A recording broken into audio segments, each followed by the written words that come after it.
is part 2 of our 2 episodes with Andrew. If you missed part 1, you might want to go back and take a listen to last week's episode. Enjoy! Hello and welcome to Beyond the Buyout. This week I am super excited to be joined by Andrew Hulbert, who grew a business from his bedroom into one of the UK's fastest growing companies in the UK.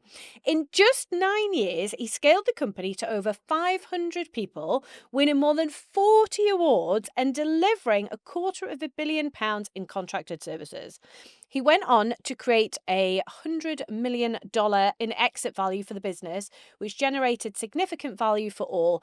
And today, Andrew spends his time sharing his story to inspire others and shape the future of entrepreneurship. Were there any moments where your personal brand and the company brand ended up clashing? No, I was in a very fortunate position that really my personal brand became the company brand. They were completely inseparable.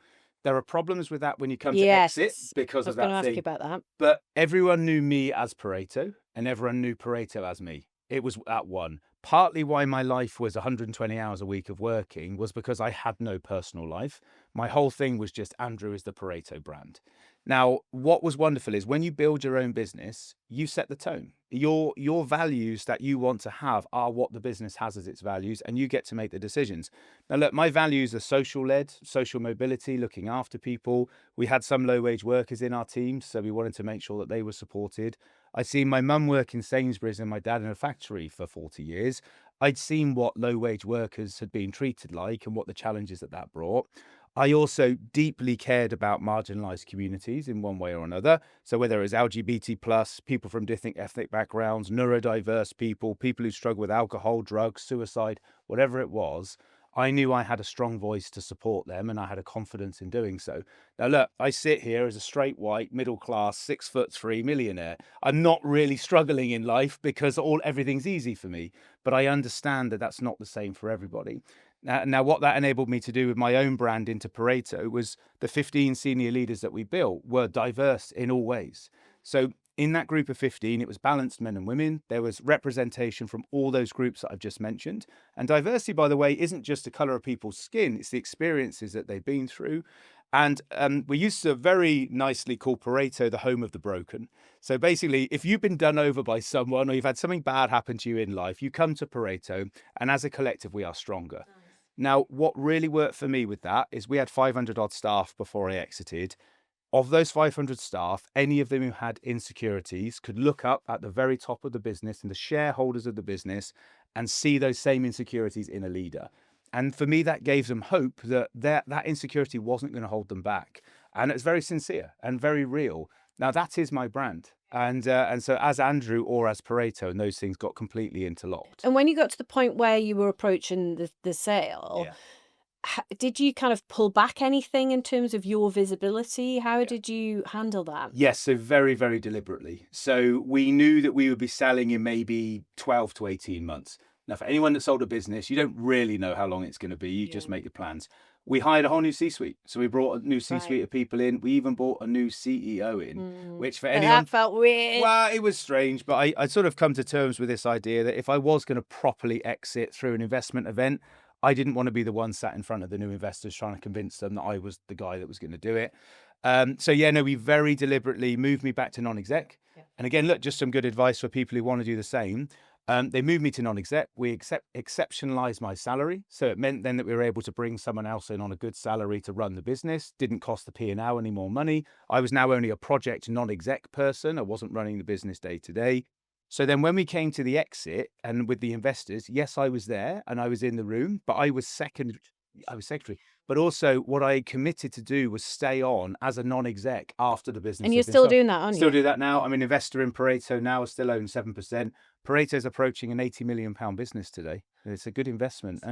And honestly, the best money I will make in my life is through these investments that I've made through this vehicle that I've done. So, that just worked for me. But what it meant was the personality of Pareto was still there, but I just wasn't front and center. And another thing we did, we took me off social media for the business. So I still had my own social media, but it wasn't about Andrew. And it was about then when investors were looking at us, they could see that the other people were running the business. It wasn't just And about they me. were the front and centre, I guess, at that point. And that's a very deliberate decision to show that we could step back. And yeah, I'm nearly 3 years into that journey of being stepped back. For anyone who's sold a business, it is hard to see decisions being made differently to what you would have done. But I always go back to The Simpsons when Bart sells his soul to Lisa in one of the Treehouse of Horror episodes. You've sold your soul. You've got your money. You just have to deal with what's happening now and keep smiling. Very wise, very wise. When you did have that exit, because I guess you would have been a lot more hands-on right up to the lead up of the sale, and now you are officially sort of hands-off and on the outskirts. Did you ever have a bit of an identity wobble that you are not Andrew Pareto? Honestly, I can say no, and I'm sorry to not be sorry to not be relatable in that point. I was very deliberate in all of my actions. I knew what I was doing.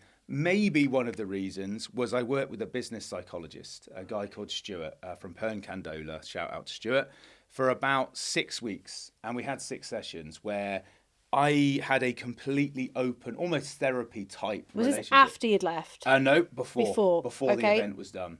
And really, so Stuart is many things, but yeah, a psychologist is one of them. So I just was completely open with him. I said, here's what I'm feeling. Here's my highly strung feelings. Here's how it's going with my family and my friends and all that sort of stuff. And it was a business consultation, but it was a really deep one. And he wrote me a report afterwards that said, Andrew, I've listened to you for 6 weeks. Here's what I know about you now. And I sometimes get that out again to read it, just to sort of catch myself where I am today versus then. Stuart prepared me that I was very highly strung. I would not trust anybody. And he's like, the reason you don't trust anyone is because you're insecure. And actually, that's a really deep thing, because I could never take anyone on face value because they were going to try and take away this sale and this money that I was going to try and create in the future. And he also talked to me about Olympians who get the gold medal and face depression often afterwards. Because the analogy he uses is the gold medal or the big exit or the multi-million-pound exit is an island. And you are swimming towards that island. And at the start, you can't even see there's an island there. You get closer and closer, you're swimming harder and harder. You're trying to push everything else out the way. That's your insecurities. But one day you're going to get there. And what happens, Andrew, when you get to that island? So like buying the farm and being with the kids and all that stuff and re-engaging with my friends, I knew that's what I wanted to do. And I had 2 or 3 really specific things I wanted to use the money for as well. But I didn't lose my identity. Even today, and I chair the Institute of Workplace now, my identity is still Andrew, and my identity of what I believe in. And it won't be a surprise that the board of the Institute of Workplace is now the most diverse board I've ever worked on. And so, again, actually, we have more women in leadership on that board than we do men. And that's a completely deliberate thing. And especially when our membership in IWFM is 85% men. Yeah. But the leadership is very different. So, and if you live those values very genuinely, people will follow and you attract the right sort of people. And I love the board that I work on there. Again, all types of diversity are represented. And we just had our Christmas dinner last night. Absolutely brilliant. So very, very comfortable with that. That's amazing. You've now got the luxury of choice, right? And how do you decide what to say yes to and what to politely walk away from when it comes to opportunities that are presented to you now? I'm still a nice person, so generally, you'll get some comments about what I'm about to say. Generally, I will take a meeting with somebody if they want to have a meeting for something. I'm not at a level where I'm too busy to do that at the moment. I will usually listen, and then I will usually just say, this is for me or this isn't for me. What money gives you is choice, as you say. So I don't need to do anything now, don't need to make any investments. I have enough money to last me for the rest of my life, and my children have a great life as well. What I still want to do is find entrepreneurs that are really up for it. And actually, I don't need the polished ones. Because like me, I like the rough ones. And there's an entrepreneur at the moment who I'm working with who's asking for investment, about £250,000. And we've made an offer on that. Now, actually, he's not corporate. He's not media trained. That's probably why you like it. And he's none of the things. But that raw emotion and drive, I know he's going to do it. I know he's going to do it. I know in the future I will feel brilliant that I've given him that opportunity. And look, I may get £1 million back for my money one day. You may not, who knows? But there's some great things that you can do from that perspective. So yeah, I think just for me, it's about gut now. I'm not getting this balance perfect. So I'm telling a nice story, but I'm trying to prioritize the children. So being back with the kids every morning is my priority now. Sometimes November is a very busy time for people like us. Yeah. We're out at awards all the time in the Groves now on Park Lane. It sounds wonderful. Every week. I mean, I did 5 nights in a row, 2 weeks in a row. Doesn't surprise me. And but because I will push myself to the extreme, every single night at around 11, 12, 1, I would drive home, which is nearly a 2-hour drive. So then I'd be home at maybe 2, 3 o'clock, go to sleep. Ready Kids would come in at woken up 7, not having 9 hours sleep. Do the cuddle in the morning. Be less of a nice person because I'm exhausted.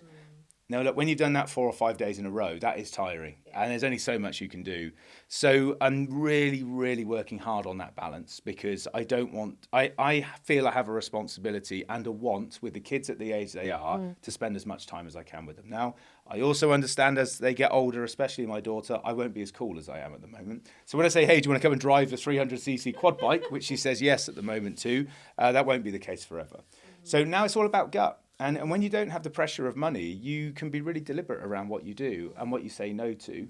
But if there's a great opportunity, certainly like media-wise, like when you said, hey, come up to Newcastle, every day of the week, I'm going to come up and do that because it's an amazing opportunity. And we're talking about the networking skills that I had within my sector. I'm now trying to use those a bit wider. I think that, and that's a really easy skill. You just have to be a nice person. Yeah, which you are. Oh, that's kind of. Would you say that you're more or less visible now versus when you were in the business? In the sector of property services and workplace, I was much more visible then. Which makes sense. Yeah. I am more visible now on my social media channels. So I didn't have any like Instagram, TikTok, or YouTube until about 4 or 5 weeks ago. Okay. So I didn't have a brand on any of those Right. things. So now it's intentional. Now it's intentional. Right. So, for example, doing meetings like this, which I love doing in person because there's so much more emotion in it and like connection. Although this is an audio mainly podcast, but cutting some of these clips up, sharing them on socials, linking them back to the podcast, wonderful. So I'm much more visible on that. My LinkedIn has changed a bit now because it was predominantly workplace stuff. I'm very deliberate that my persona as Andrew, the entrepreneur, is one thing over here on sort of the softer socials. But the LinkedIn stuff for me is still about being very professional, representing the Institute of Workplace. But I post a lot less than I used to. But I'm not necessarily trying to gain followers or make connections now. I've hit my 30,000 limit on LinkedIn, which is quite annoying, actually. Yeah, I've got to say 400, 500 people that I now need to go and remove them to be able to add them as connections. Yeah. I don't know if I need some extra special thing or whatever. But really, I'm now sort of separating. LinkedIn is very business heavy. And all of my softer socials is where I'll be a bit more honest. I'll maybe swear a bit more and I'll do all that sort of stuff. But I don't want to be disrespectful to the Institute Workplace as the chair because I have a persona for them.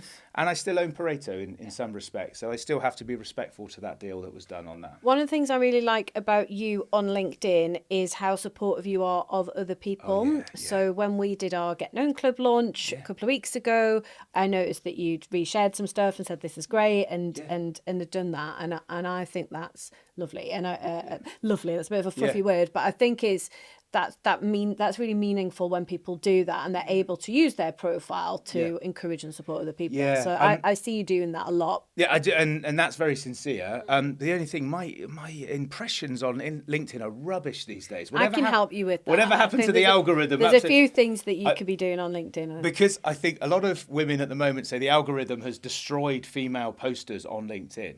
And I think because of the style of my content, maybe LinkedIn thinks I'm a woman and is pulling me back as well on that. I think LinkedIn algorithm in general is knack and reach for people. So it's the same for everyone. So it's not necessarily a thing. And I think that it's because people are getting more savvy to the fact that LinkedIn is actually a really useful platform and people are having training. We do loads of LinkedIn training. So people are just getting to use the platform more, which then means it's a little bit more crowded in terms of the feed. So I think there's a lot of it to do with that. And then I think there are some hacks and tricks around not reposting stuff because it knacks your reach or making sure that you post at the right time and some basics like that I think help. But I think we're never going to see those days where we were easily getting massive amounts of impressions on quite basic posts. I think they're gone. What I see is it will limit my impressions to about 30,000 a week, roughly. sometimes whether I post twice a week or 15 times a week, it will only still get to 30,000 Yeah, impressions. and I think less is more as well. Yes, and that's probably I think it. less but better quality. Yeah. So when I'm doing training with someone or strategy with someone, I'll say just do 1 or 2 posts, but make sure they're your own. You're not reposting because that limits the reach, and that they're just good quality posts with decent pictures and things like that. So it's quite basic in that sense. For 100 days, I did polls on workplace stuff. Bloody hell, and I just scheduled them all in advance. Yeah. It's really easy. And I had 20,000 responses on those polls over the 100 days. So create a report out of it. I should do. Yeah. I did a poll that said, it was at the end, I said, I did a poll. Did you find these useful? Like, please stop this now, Andrew. This is killing What us. was that, 93%? Yeah, no, I think it was about 30% said, please stop now. What I need to do is take those 100 polls, write them all down in terms of what the answers were, and just stick it into AI on deep research function and see what it says. Because there's some really good learnings from those. Shout. But predominantly they're in the workplace sector because that's what I'm representing with IWFM and things. So. But still hugely relevant. For founders that want to exit at some point, what do you think they should be doing with their personal brand now that's going to actually help them? For founders that are going to exit in the future, just be very aware that when someone buys your business, they're going to spend hundreds of thousands on due diligence. And some of that is commercial, marketing, and like reputational stuff. Mm-hmm. So if you've got views about things like politically that you're willing to share online, I would just be cautious about those. That's really wise. If there's anything, I don't know, you've written something nasty under someone's post because they've been nasty to you or whatever, I'd just back away from all of that. Someone will find it at some point. And look, with AI now, the search for it, I was working on a Wikipedia page with a company, and they went and found every single link that I was linked to. There's like 500 links on the internet, stuff that I didn't even know about, and that they'd found out through that wiki process. And all of it's good, and it's okay from my side. Apart from I once lost 9 stone, and Lad Bible picked it up. And Lad Bible made it look like I gained 9 stone to their 40 million people. And so I had 2,000 comments calling me a fat whatever underneath it, which, by the way, if you get that, you just have to laugh because they know they don't know you. I went on a 500-calorie diet for 7 months and lost 9 stone. I wouldn't recommend that. That was before Manjaro as well, by the way. I did it all with mindset. So just be very aware of the negative stuff people are going to find, but also be aware they're going to find the positive stuff. Purposefully plant your stories. Yes. Purposefully create a trail. What we did when we were seeking investment is very deliberate, doesn't cost any money. Anytime we won a new contract, and we had amazing brands. So like big customers for us, Twitter, ASOS, Deliveroo, Facebook, Netflix, Amnesty International, London Zoo, amazing brands. We would go to them and say, hey, can we do a press release that we're working together? Now the word press release can scare lots of people. Yeah. This is good advice again. The press release literally just said, we are working together. That's all it said. Doesn't know how long, doesn't know when you start, doesn't know when it finishes, don't know how much it is. And we'd ask them for a picture so that we could literally post their picture that they were happy with and we were working together. We'd then write our comment and their comment and just send it to their PR and say, look, this is completely neutral. It doesn't even say you think we're good. It just says that we're working together. But I remember Kazoo, the car company before it went bust, we worked with them. And they had the most amazing pictures for like the press releases and stuff, which we were able to use. So we just started leaving this trail of breadcrumbs so that when people started going back and the commercial due diligence was going back to look for stuff, there's a Kazoo story, there's a Twitter story, there's really a London Zoo story. High quality, credible, great pictures, nice. Great LinkedIn. And we'd make sure all of our team members would go and repost it and all that sort of stuff, limiting their own reach. Reposts. No, but working for the business. Yeah. And it was totally deliberate. So that when people, and we had a chairman that really was like focused on this area as well. This thing doesn't cost anything. Go to those few customers, but you don't have to get them to give away any secrets. And PR generally doesn't want to in bigger organizations. I remember Amnesty International, it took us a while because they're saying, we don't know if you're a good organization. We don't even want to be seen in the same press release as you. Now, they did in the end, and we had a great relationship with them, and there was never a need to worry for Pareto. But those things are real. Again, good personal branding stuff. Look, whoever it is that's doing this, make sure you're the one that does the quote. Don't let anyone else do the quote. And again, it's go back and look at Pareto's LinkedIn. You'll find a template. Template's really easy. And it's just very basic. And that's what you need to leave behind. That is great advice. If you had to sum up your personal brand in 3 words for now, what would they be? I think empathetic, I think adventurous, and I just think like warm. It's just like warmth is what I feel. I think I am empathetic to others now. I understand, having been there and done it, I understand what it's like. I have to catch myself sometimes. I'm in a very, very lucky situation financially. I may be saying something, not meaning to boast, and it's very easy to get into that. And I may be moaning that I bought a £100,000 yellow McLaren, and I felt like a knobhead driving it, so I sold it and lost 10 grand on it. That isn't a great story to be able to tell. I'm adventurous because I love travel, and I'm so ambitious for just traveling around. And so, as well as obviously spending lots of time with the kids, I go on lots of like 2-night holidays, often on my own. So I just go and explore. So I'm going to like Lithuania and Latvia, like just after Christmas, for example, and Estonia on the Russian border. Wish me luck. And then the last one is just warmth. Like I really mean this, whether you believe me or not, anybody, it is just, I love being with my family. And that is coming across so loud and clear. Yeah. But that's all that matters now. I love and that. Also, we take for granted, forget money, we take for granted every day that everything's going to be the same. And it won't be. So one day someone you love will die. One day someone you love will walk out of your life. One day something bad will happen. So when it is not that day, make the most of how amazing it is to be in that moment. You couldn't have convinced me before I did the business that is where I would find happiness, because I had a chip on my shoulder. I had to do it. No one, not even my own mother, was going to tell me that was going to be right. And but now, if I could have just listened to myself, I probably could have got the balance better through the last 10 years. Yes. And I feel a real importance in sort of going back and trying to make up for that now. But that's where the warmth comes in and enjoying it. And the moment you can leave your phone in a different room and be in that warm embrace with whoever you love, if you have kids or not, doesn't matter, whoever you love, that's wealth.